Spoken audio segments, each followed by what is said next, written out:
all news oo ina kala socotaan wax waliba oo ku cusub ama wax waliba oo cusub aynu idiin soo gudbino channelkeena. maanta waxaan soo gudbin doonaa hab fudud oo aad lacag qof ugu diri karto adigoo adeegsanayo shirkadda isgaarsiinta Hormuud. waan waliba waa secret ma aha habkii aad taqaanay. haddii aad ku cusubtay channelkan qaybta subscribe-ka dhag ku sii,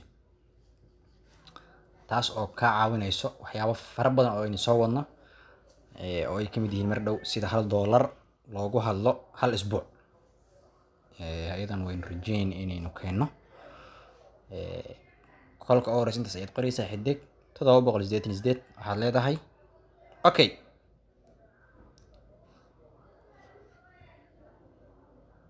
okay ayaad leedahay maya uu isoo celiyo ku celi. mararka qaar wuu isi soo celinayaa laakiin si ku celi hadna ku celi inuu isi soo celiyo ayaa macquul ah, taasoo sababaysa adeega oo ah runtii adeeg aad iyo aad u cusub. waa kaasaa welina aan active ahayn. marka inta badan dadka qaar waxaa arkaysaa waxaan soo bandhigo in intay galaan uu shaqayn waayo ay dhahaan wixii la soo bandhigay waa wax been, laakiin ku celi. anigu waxaan gashanayaa passwordkayga. markaan gashto waa ku kaasaa wuxuu ku leeyahay itusaaraaga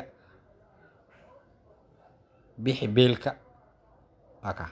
marka adigu lacagta taad rabto dir ama waxaad rabto inta sameey, laakiin waxaan rabaa inaan qaabkaas ku baro. waa qaabka fudud, waa qaab ka duwan kii hore. waa lacag inta badan lacagaha dhankan aad ka dirto waa lacago runtii aad iyo aad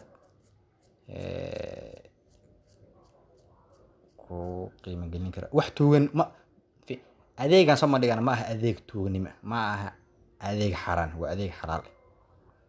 lambar $1 waxaan rabaa inaan fiiriyo haragay oo ku qaasa wuxuu leeyahay haraga waa $8.